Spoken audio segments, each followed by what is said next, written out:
Baik Om Swastiastu, perkenalkan saya Cynthia Pratiwi, koas anestesi periode 14 Juni sampai 25 Juli 2021. Jadi hari ini saya akan mempresentasikan mengenai emergency medicine.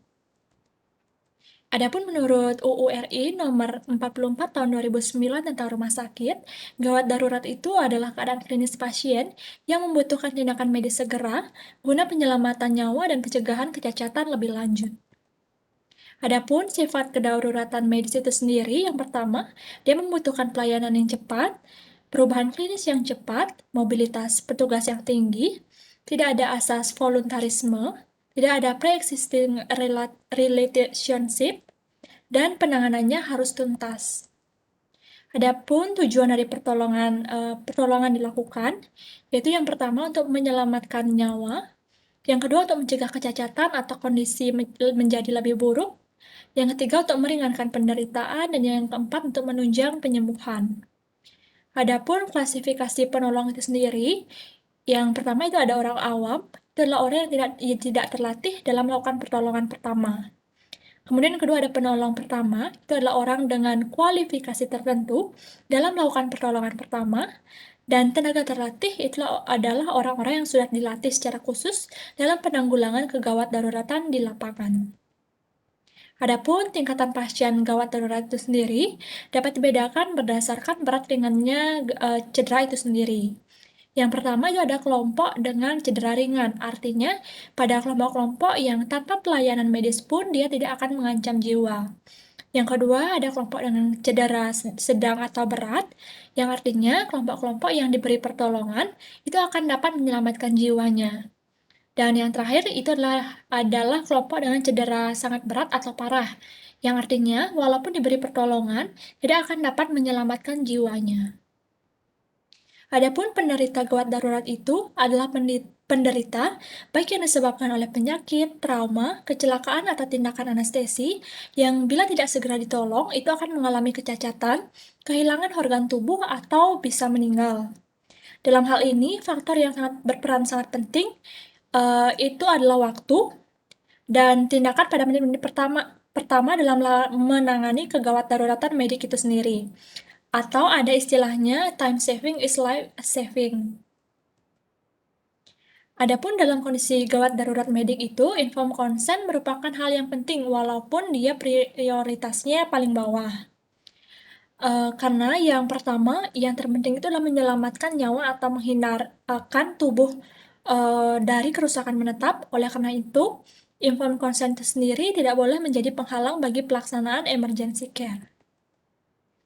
Adapun gejala gawat daruratan medis yang sering ditemukan itu ada demam, nyeri, mual muntah, BAK yang berlebihan atau tidak sama sekali, pusing, perasaan mau pingsan, kemudian sesak atau merasa sukar bernafas, dan rasa haus atau lapar berlebih, dan rasa aneh yang dirasakan. Adapun tanda kegawat daruratan medis yang sering ditemukan itu ada perubahan status mental, kemudian perubahan irama jantung, perubahan pernafasan, perubahan keadaan kulit, kemudian perubahan tekanan darah, pupil mata, bau khas dari mulut atau hidung, aktivitas otot misalnya kejang atau kelumpuhan, kemudian ada gangguan saluran cerna, dan tanda-tanda lainnya yang seharusnya tidak ada. Adapun 4 jenis gangguan medis yang sering ditemukan, yaitu ada gangguan jantung dan pernafasan, kemudian ada gangguan kesadaran atau perubahan status mental, kemudian ada gangguan akibat perubahan lingkungan, dan yang keempat itu ada keracunan. Yang pertama itu saya akan membahas mengenai gangguan jantung itu sendiri. Gangguan jantung yang sering ditemukan itu ada serangan jantung, angina pectoris, dan gagal jantung. Untuk gejalanya itu hampir sama dan dapat berakhir dengan henti jantung. Gejala dan tanda yang bisa ditemukan yaitu ada perasaan tidak enak, nyeri atau terasa berat di dada, di mana nyeri sering menyebar ke lengan kiri, leher, rahang, dan juga punggung. Kemudian nyeri berkembang beberapa menit dengan permulaan yang tiba-tiba. Yang ketiga, penderita akan memegang dadanya dan membungkuk. Dan yang keempat, seringkali penderita tidak ada respon, henti nafas, dan denyut nadi tidak teraba. Di mana bila gejala 1-4 ini ditemukan, itu dia khas untuk serangan jantung. tapi dapat juga ditemukan pada gangguan jantung lainnya. Selain itu, dapat juga ditemukan gangguan pernafasan pada gagal jantung, seperti sesak nafas setelah aktivitas fisik. Kemudian nadi bisa tidak normal, palpitasi, mungkin terlihat perlebaran pembuluh darah balik di leher atau bagian tubuh lainnya. Kemudian ada bengkak-bengkak sering tampak pada daerah pergelangan kaki dan juga perut. Kemudian mual muntah, rasa tidak enak di lambung, kepala terasa dingin, rasa lemas yang muncul mendadak, kulit termasuk selaput lendir pucat, abu-abu atau kebiruan, keringat berlebih, dan bisa dirasakan seperti mau kiamat. Adapun tata laksana yang bisa dilakukan, yang pertama kita tenangkan penderita dan pastikan tidak panik. Yang kedua, jangan tinggalkan penderita sendiri. Yang ketiga, sarankan penderita untuk menghentikan semua kegiatannya dan berbaring pada posisi yang dirasakan paling nyaman. Di mana pada penderita gagal jantung itu biasanya memilih posisi setengah duduk. Keempat, kita pastikan jalan nafas penderita terbuka dengan baik dan berikan oksigen bila ada. Yang kelima, kita kendorkan semua ikatan pada tubuh penderita.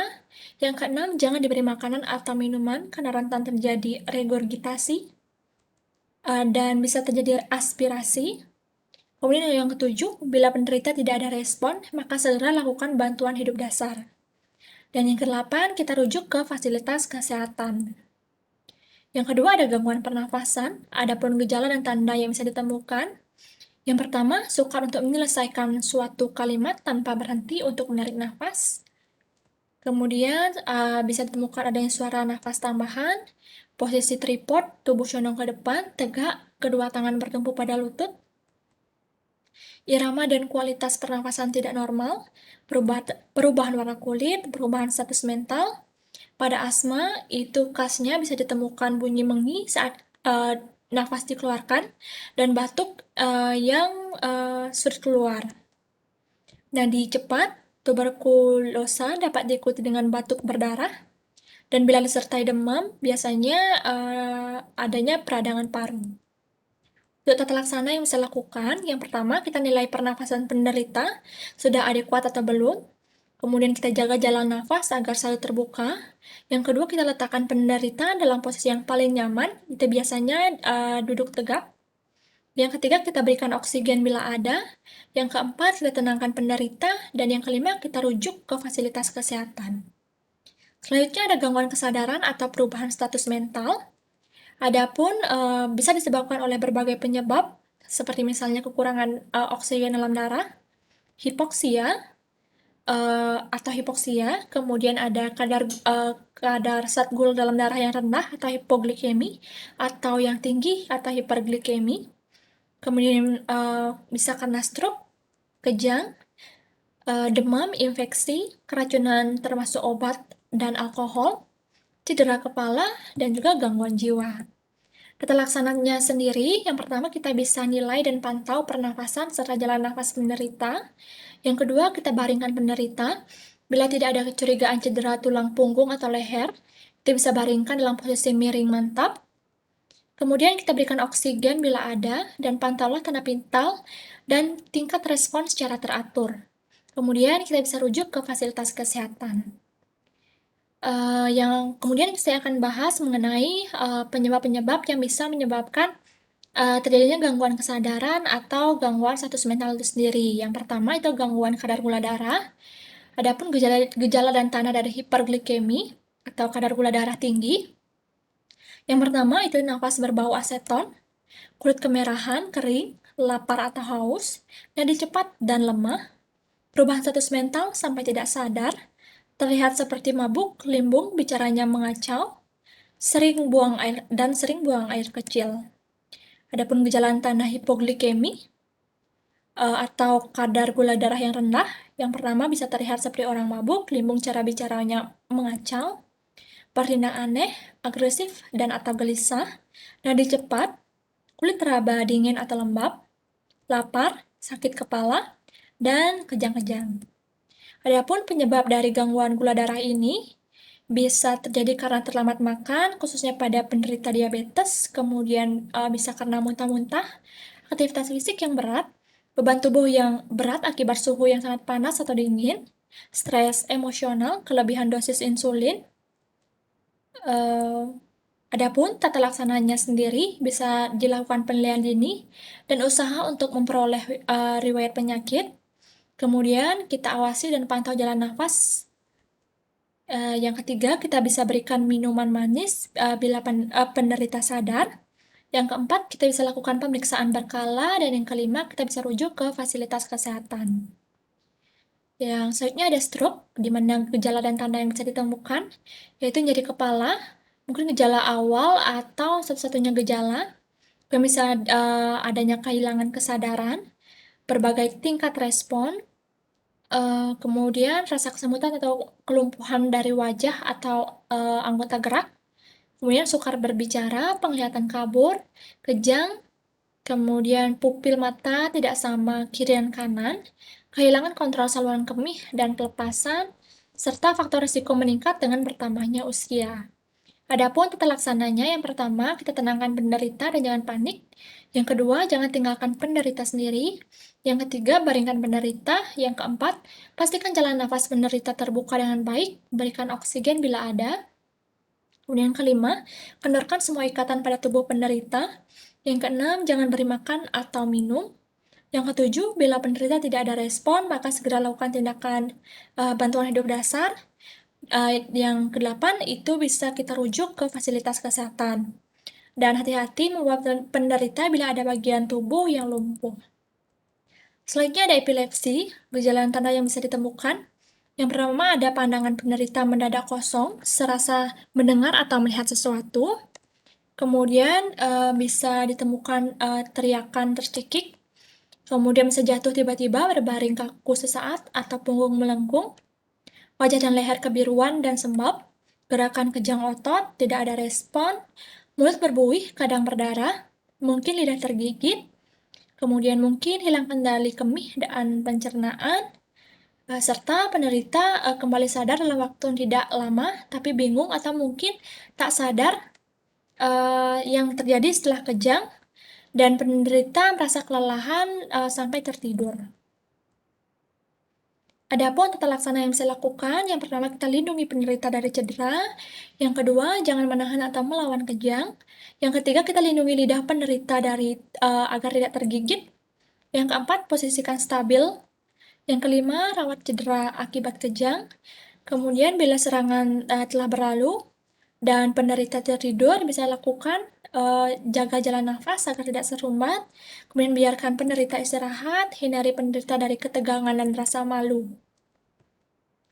Kemudian untuk pingsan, jalan tanda yang bisa ditemukan itu perasaan limbung, pandangan berkunang-kunang dan telinga berdenging, lemas, keluar keringat dingin, menguap, dan dapat menjadi tidak ada respon yang biasanya berlangsung hanya beberapa menit.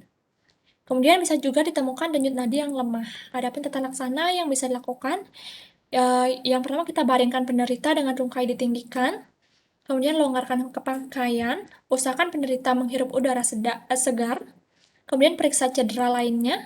Bila pulih, usahakan istirahat beberapa menit, kemudian bila tidak cepat pulih, maka periksa nafas dan nadi, posisikan stabil, rujuk ke fasilitas kesehatan. Adapun tenaga kesehatan, terutama dokter dan perawat, dalam emergency medicine ini, dia harus tahu yang pertama tentang primary survey dan yang kedua tentang secondary survey. Yang primary survey kita harus mengetahui konsep ABC, DE, FG, H itu sendiri, di mana harus bisa mengetahui atau menilai terhadap airway, breathing, circulation, disability, expose, Foley kateter, gastric tube, dan juga heart monitor. Sedangkan secondary survey itu adalah pemeriksaan fisik dari head to toe, pemeriksaan tanda-tanda vital, pemeriksaan riwayat pasien, dan hand-off report. Jadi kita harus mengetahui prinsip dari DRS, A, B, C, D, E, F, G, H. Yang pertama, D atau danger. Jadi kita harus mengenal konsep 3A sebelum menolong korban, yaitu amankan diri sendiri, lingkungan, dan juga pasien. Yang kedua ada respon. Kita nilai APU, A, alert, sadar. Kita nilai korban. di mana dia dikatakan sadar apabila orientasinya baik terhadap tempat, waktu, dan juga orang. Kemudian V, verbal atau dia berespon terhadap suara, di mana korban keadaannya disorientasi namun masih bisa diajak bicara. Kemudian P itu pain atau respon terhadap nyeri. Jadi korban itu hanya akan berespon terhadap nyeri, dan U unresponsive atau tidak sadar, di mana kesadaran korban itu dikatakan tidak sadar atau unresponsive. Kemudian A itu sendiri ada airway plus control cervical. Di mana dalam airway dan kontrol cervical ini, yang pertama kita harus nilai potensi jalan nafas. Kita lihat apakah ada suara tambahan atau tidak. Kalau ada, berarti itu memungkinkan terjadinya obstruksi. Di mana kita bisa lakukan triple airway maneuver, itu ada head tilt, chin lift, dan jaw thrust atau kombinasi. Kemudian kita nilai benda asing. Jika ada cairan atau darah, itu istilahnya gargling, lidah terjatuh, snoring, edema laring, stridor. Jika ada, kita bisa lakukan suction, finger swab, pemasangan oropharyngeal airway pada pasien yang tidak sadar, dan atau NPA atau nasopharyngeal airway pada pasien yang sadar. Kemudian kita bisa lakukan juga pemasangan definitive airway atau dengan intubasi. Dan apabila kita curiga ada trauma cervical, kita bisa lakukan pemasangan coral brace. Kemudian B itu adalah breathing. Jadi, hipoksia dapat terjadi akibat ventilasi yang tidak adekuat dan kurangnya oksigen di jaringan. Setelah dibebaskan airway, kualitas dan kuantitas ventilasi itu harus dievaluasi. Prinsipnya itu adalah look, feel, dan atau istilahnya kita lihat, dengar, dan rasakan.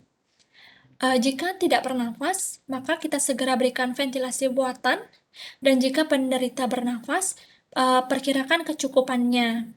Di mana frekuensi nafas atau RR itu dewasa dapat dibagi menjadi, jika dia kurang dari 12 kali per menit, itu artinya sangat lambat, dan normalnya itu adalah 12-20 kali per menit. Untuk lebih akurat, kita bisa lakukan pemasangan pulse oximetry untuk mengetahui apakah saturasi oksigen pasien itu normal atau tidak, di mana normalnya itu adalah lebih dari 95%. Kemudian C itu adalah circulation, di mana kita bisa nilai denyut nadi pasien, tekanan darah, resistensi cairan, dan kulit, di mana dari kulit kita bisa nilai CRT, di mana pengisian kapiler yang lebih dari 2 detik itu menandakan bahwa kapiler itu tidak menerima perfusi yang adekuat. Kemudian kita juga bisa nilai warna kulit itu sendiri, di mana perfusi yang adekuat itu akan menghasilkan warna kulit merah muda, yang cenderung akan ditemukan pada ras kulit putih, sedangkan warna kulit gelap itu akan mempersulit dalam penilaian. Warna kebiruan itu akan menandakan oksigenasi yang tidak sempurna, sedangkan pucat itu menandakan perfusi yang buruk. Kemudian kita juga bisa nilai suhu. Suhu dingin itu menandakan penurunan perfungsi. Kemudian kita bisa nilai kelembaban, di mana kulit kering itu menandakan perfusi yang baik. Kulit lembab itu dihubungkan dengan keadaan shock atau penurunan perfusi. Kemudian kita juga nilai ada pendarahan atau tidak. Kita bisa lakukan kontrol cepat terhadap kehilangan darah. Tujuannya adalah memberikan pertolongan pada penderita trauma. Yang D itu ada disability. Jadi kita bisa nilai GCS pasien sendiri. Dan kemudian kita bisa nilai tanda lateralisasi. Untuk penilaiannya kita bisa lihat dari pupil, baik itu ukuran, simetrisasi, dan reaksi terhadap cahaya, dan juga motoriknya itu sendiri. Di mana pemeriksaan pupil ini berperan dalam evaluasi fungsi cerebral. Kemudian E ada exposure, di mana kita bisa lakukan membuka pakaian penderita untuk memeriksa cedera agar tidak melewatkan memeriksa seluruh bagian tubuh terlebih yang tidak terlihat secara sepintas. Jika seluruh tubuh itu sudah diperiksa, maka kita bisa tutup kembali untuk mencegah hilangnya panas tubuh. Kemudian F itu Foley catheter, di mana pemasangan kateter ini adalah untuk mengevaluasi cairan yang masuk dan juga untuk mengevaluasi cairan yang keluar, itu melalui output cairan urin. di mana normalnya pada dewasa itu 0,5 cc per kilogram berat badan per jam, anak 1 cc per kilogram berat badan per jam, dan bayi 2 cc per kilogram berat badan per jam. Namun, pemasangan kateter ini tidak dapat dipasang pada penderita dengan hematum skrotum, pendarahan di OUE, dan pada pemeriksaan retal 2C, kita posisi prostat melayang atau tidak teraba. Kemudian ada G, gastric tube, di mana untuk pemasangan gastric tube ini dimaksudkan untuk mengurangi distensi lambung dan mencegah aspirasi jika terjadi muntah, sekaligus mempermudah dalam pemberian obat atau makanan. Adapun kontraindikasi dari pemasangan NGT itu sendiri, yaitu untuk penderita yang mengalami fraktur basis kraning atau diduga parah. Jadi pemasangan untuk NGT ini bisa dilakukan melalui mulut atau OGT. Kemudian ada yang terakhir ada heart monitoring atau EKG monitor. Itu bisa dipasang untuk penderita yang memiliki riwayat jantung atau pada kejadian klien tersengat arus listrik. Baik, sekian presentasi dari saya. Saya mohon maaf apabila ada kesalahan dan kata-kata yang kurang berkenan. Akhir kata saya tutup dengan Paramasanti. Om Santi Santi Santi Om.